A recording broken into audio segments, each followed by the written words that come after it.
A legend? Oh man, good question. It's hard to do. You know, I think there's a fine line between, you know, obviously having a tremendous amount of respect for what he did and how he did it, but at the same time, you got to do it your way, and you've got to kind of carve your own path.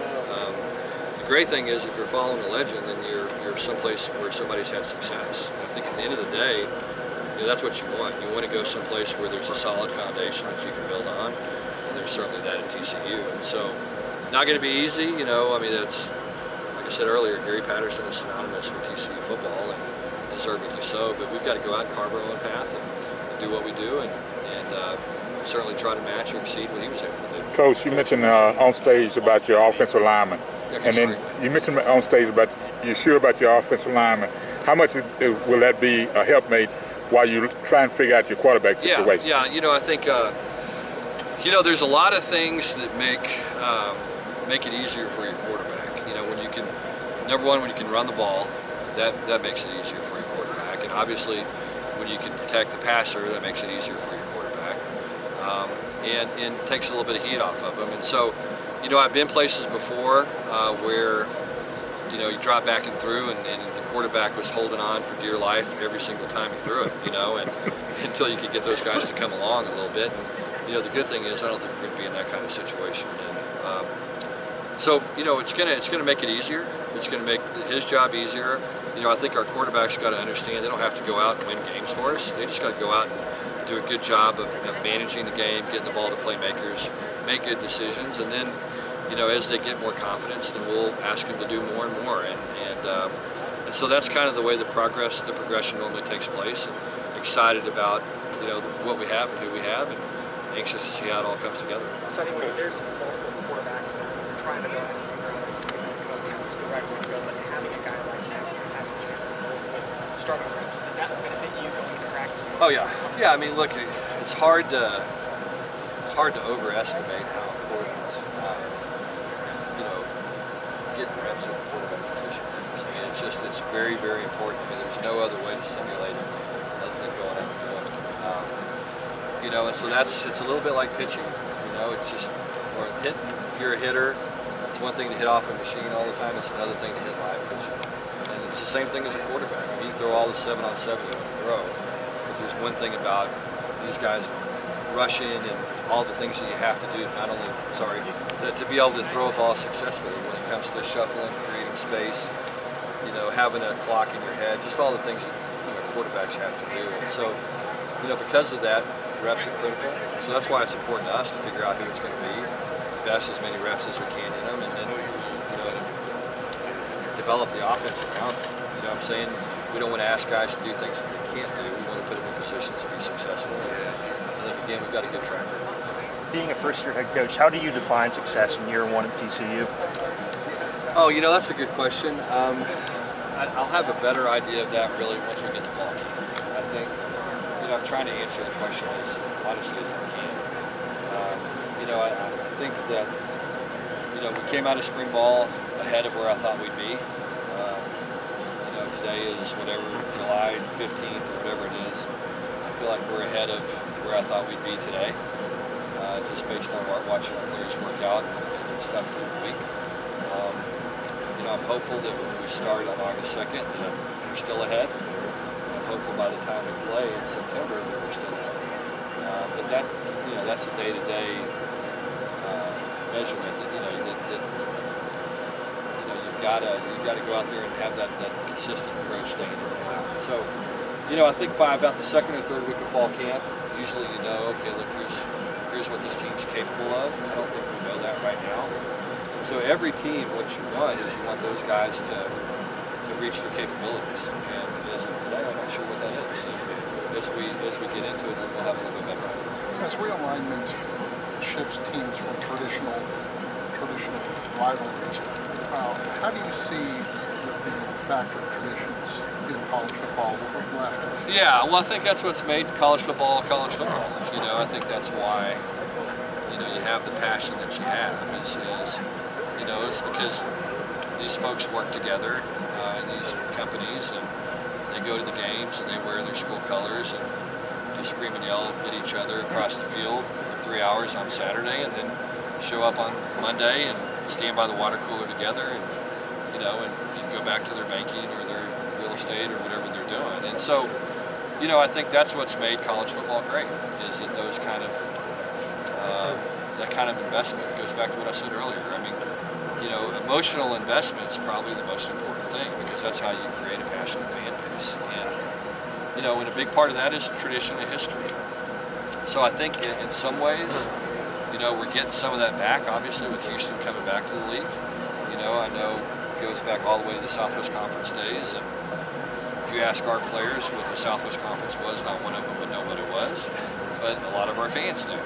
And so, those things are important, but at the same time, college football changes. I mean, it always has. I remember, back when the Big 8 was the Big 8, and I remember, when the Southwest Conference broke up, everybody said that's the demise of college football in this region, and clearly that had to happen. And so, we'll deal with change. It'll be a little uncomfortable for people at times. It's not ideal in some ways, but at the end of the day, there'll be new rivalries that happen, and it'll be opportunity for something different to take place. With all the unknowns of a new Big 12, is there added pressure to win, seeing the next year you have a spot in college football, however it looks going forward, big picture? Oh, I don't know. I think the recent history of TCU and the investment, speaks volumes for how important it is. I think it goes back to what I said. I mean, you want people that are invested in football and care about football, because at some point, typically, those people usually find a way to be successful. And so that's where it starts. I think all you got to do is show up to Fort Worth, walk around campus a little bit, see our facilities, see the investment, see the things that are taking place, and then show up to a game and see how passionate the fan base is. And I think you realize that, look, TCU football is here to stay. It's a program that, again, has had a tremendous amount of success, and there's a lot of factors that go into that. But again, we're blessed. I mean, we're in DFW. We're the DFW Big 12 football team. We just are. And so we're the only choice. And so if you grow up in the Metroplex and you're somebody that loves college football and you want to be a part of college football, come be a TCU fan. Come watch the best teams play year in, year out, on week in, week out on Saturdays. And we provide that opportunity to people in the Metroplex. So it's a great opportunity. Sonny, what do you want?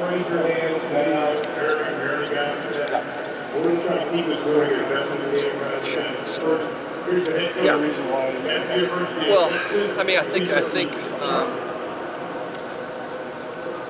a good question. I think that that's the one position that you could say. If you're talking about a tight end position, you can wrap tight ends, and one may perform better than the other. And if one guy only gets a third of the reps, then it's not as big a deal as if you're starting quarterback gets fifth, is what the typical backup quarterback is. And so for us, it was a very important decision to make. And it's a decision that we just needed more evidence in order to be able to make it.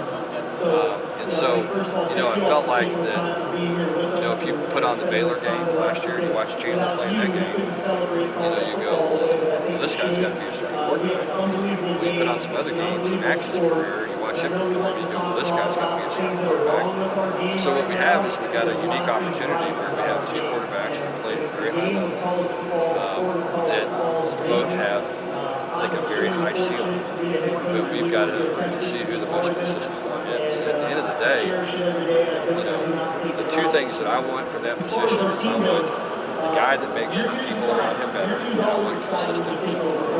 And those two things, I think I haven't seen from either one of those guys. And I think we need to see them go second. Guys, we can do one more question. At 3:30, he'll be at the podium. When you look at coming from the AAC and see the success of Texas, Houston, and BYU, Cincinnati, and all these teams getting 10+ wins, coming into the Big 12, does that strengthen the case of what the Big 12's future could be? I mean, yeah. I mean, I think it's, and again, this is not an indictment on any of the teams that are leaving the league, but if you go back and you look at last year's teams, the 3 teams you mentioned, and then you throw Central Florida in there, you can make the argument that those teams were as good as the 2 teams in the league, you know, or better, you know, and certainly with one of those teams, they're better. And so, you know, that's the fact, and that's the way it is. And you know, the way you measure success in football is by who wins and who loses.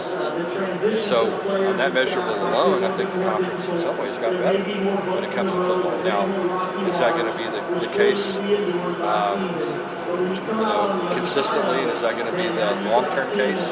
I don't know that, but those are good football teams. Cincinnati, I think, showed everybody what kind of team they had week 2, week 3, whatever it was, when they rolled into South Bend and handled Notre Dame pretty easily. And you know, I think at the end of the day, you know, that was a top 5 football program. Everybody that knows college football can see that. Houston was the same way. Probably by the end of the year, they roll in, they get a big win in the BCS game, you know, BCS level ball game, and anyway, you just go and you look at those teams. Those are very, very good football teams, and again, teams that really care about playing football. Okay.